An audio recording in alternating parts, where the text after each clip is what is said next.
Hello everyone, welcome to this short video about instructional design and the instructional design model that we start off with in our EDT courses at Concordia University, Chicago. The Dynamic Instructional Design Model is a step-by-step process, at least we teach it that way, so that we can begin to think about a systematic way of assembling, designing instruction and learning for students. It's not a haphazard process. It is a step-by-step process in doing that. First of all, this whole idea is not about technology. Technology, hardware and software takes a very minor role in this. There are other things that are more important in a hierarchy of importance. This is really about students and their learning. So we are in an educational technology program, but it is important to see how this all fits together so students can learn. I define technology a little bit differently than others. I don't define technology only as hardware and software. This is a definition that I had to write at some point in my academic career and sit down and actually debate with other graduate students about what technology is in schools. Essentially, technology is a systematic process of teaching and learning. The systematic process includes many different things, such as instructional design models, organizational models, evaluation techniques, and of course equipment and hardware and software. But it is a piece of that. It is not the sole piece of what we do. It is part of the. So this is the process is where the focus is, and not on the things of the process. And as I look at schools and talk with individuals, I don't have any hard research about this. This is more anecdotal, but the vocabulary is significant here. And I see different levels of how those schools talk about hardware and software and how it works for kids. And at the first level, I hear these words, technology is merely a tool. Technology is a tool. And which means within the organization it really doesn't take much importance, and that if a budget crisis comes along, it's the first thing that gets whacked and gets lost, because it's merely a tool and it really doesn't have any importance for us. The next level is technology integration. In our introductory course, EDT 6010 is integration of technology. I don't subscribe to integration, because here's how typically integration works, and that is some high-level administrator or a board member goes to a conference or makes a school visit, comes back to the home school district and says, we should be doing this at our school district. And so someone goes out and buys the equipment, brings it in, suddenly there's some professional development for teachers. And so the teachers are brought together, are shown how this stuff works, told to go back to their classroom and figure out how it works in the curriculum. That's technology integration. Typically, it relies upon the teacher, and it's the teacher's sole responsibility to make this work, and not an organization. So we try to make it fit in some fashion. And because teachers are so busy already, this has some energy initially, but typically falls into the background noise of everything that's going on, because teachers aren't supported. It's not part of learning. It's something else that's been added in. However, with instructional design, we can really begin to change what happens, what we're doing in schools, or really focus on what we're doing in schools, because we find true reason to do it. And we begin to change or transform our learning. And really, educational technology has its power when it can really change the things that we're doing. Not merely we integrate it or it's a tool, but really we're there to affect students and what we do. So I'm working at the transformation level. I'm trying to show our graduate students how we can take educational technology processes and we can get beyond the tool level, we can get beyond this integration level, which is largely a waste of time and money, out to a point of really talking about how we can affect what's happening in the classroom so that it is really a transformational experience for our schools and not merely an integration experience or a tool experience for our students. So in our hierarchy of things, student learning is at the highest. Probably 1A and 1B are student learning and assessment of that learning. The third important piece are teaching and learning strategies. And the fourth component there are the hardware issues. And so these are the things that we really want to be looking at is what are students learning? How do we know they are learning? How do we help them learn that? And then how can we apply, not integrate, how can we apply the hardware and software, which is applying and integrating are completely different because we are designing instruction here. We're not trying to figure out how we can make it work as one would if they were integrating technology.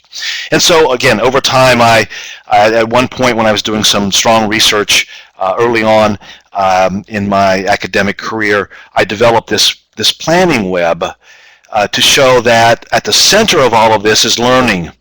That our learning goals and strategies are at the center, and everything else on the outside of it is on the outside of it, including hardware. Hardware is not the most important thing, learning is.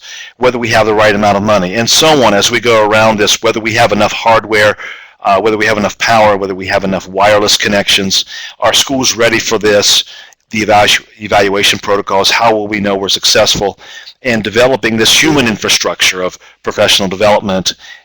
These all work together to support teaching and learning, and primarily the learning aspects of what we are looking at.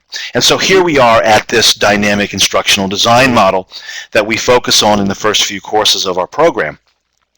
And we usually teach it in step-by-step, and it's not necessarily hierarchical, as I just mentioned to you.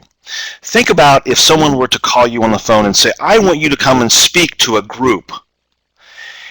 You're going to want to know some things about that group. You're going to want to know who they are. Who is this group? Who do they represent? Because you want to meet that group at their level.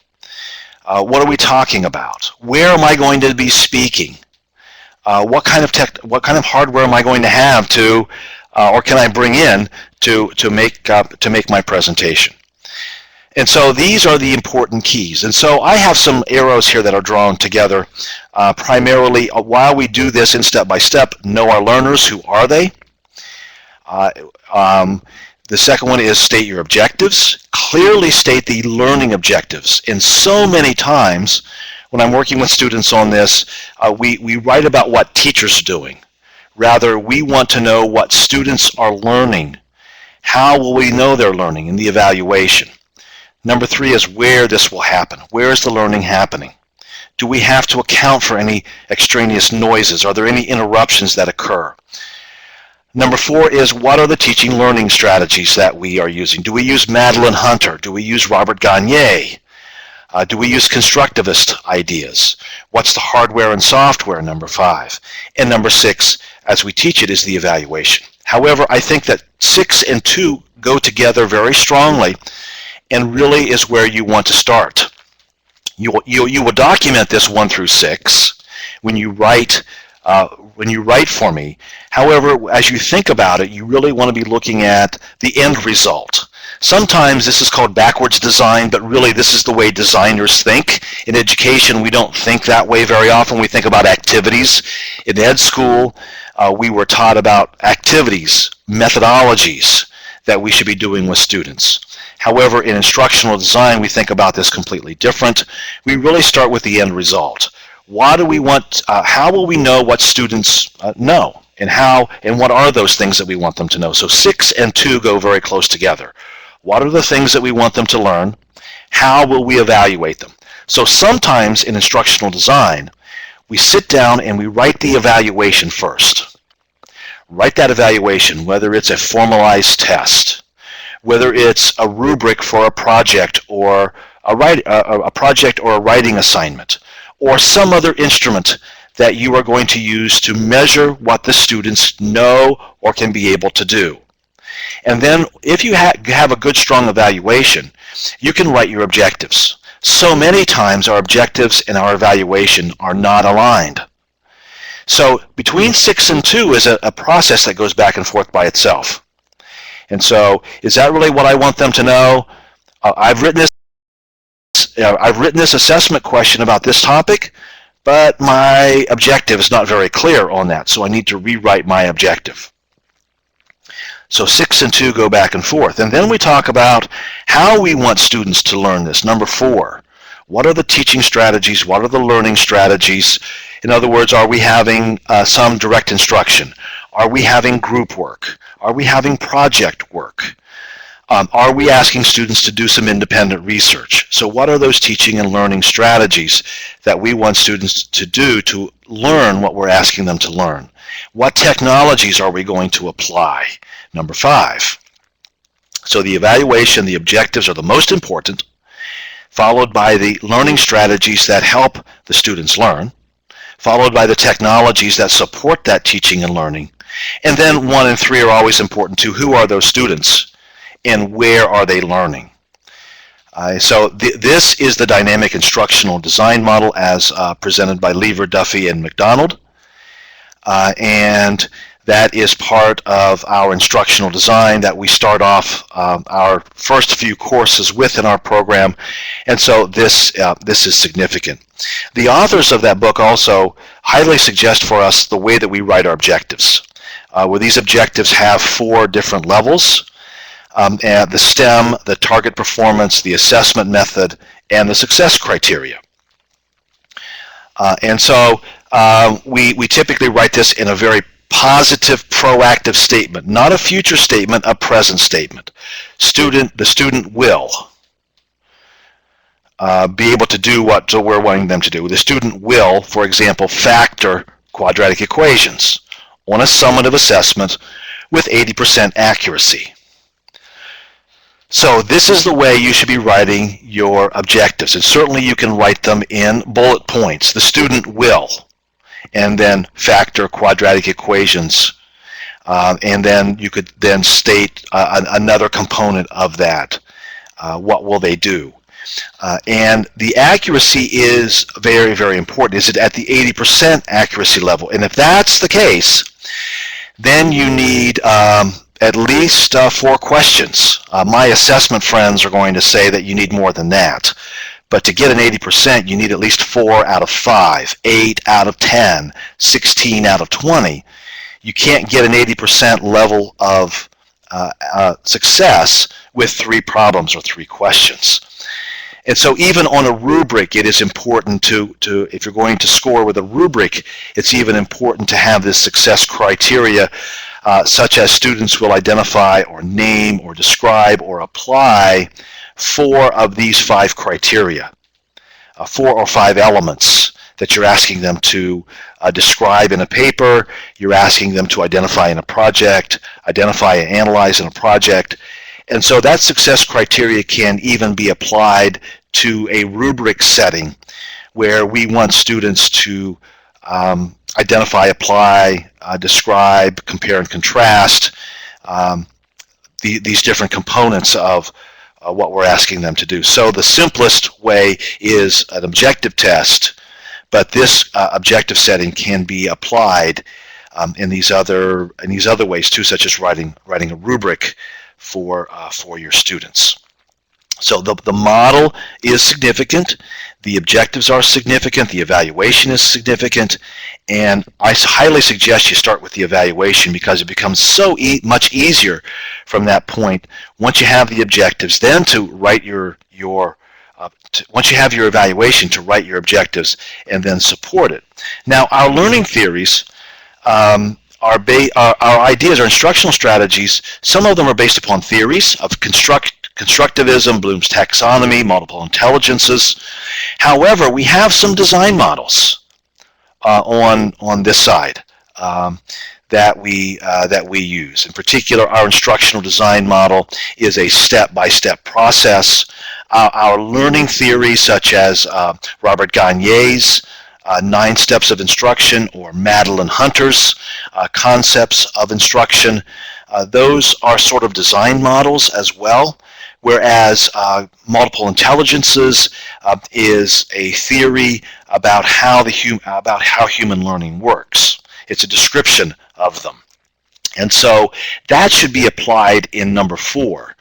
What are those big theories that you are looking at that perhaps you practice in your school. Perhaps your principal or your school district asks you to apply learning strategies specifically, and you've had professional development about them. Well, here is where you do that, not only with your daily activities, such as the presence of the daily activities of direct instruction, group activities, presentations by students. So this is the Dynamic Instructional Design Model.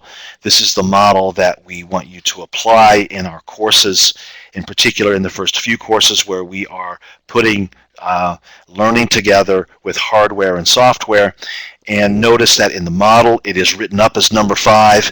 It is probably the 4th most important, following the evaluation, the objectives, the strategies, and in the teaching and learning strategies. So this is the model that we want you to apply, and the reference is at the bottom for you to apply it appropriately in your work with us.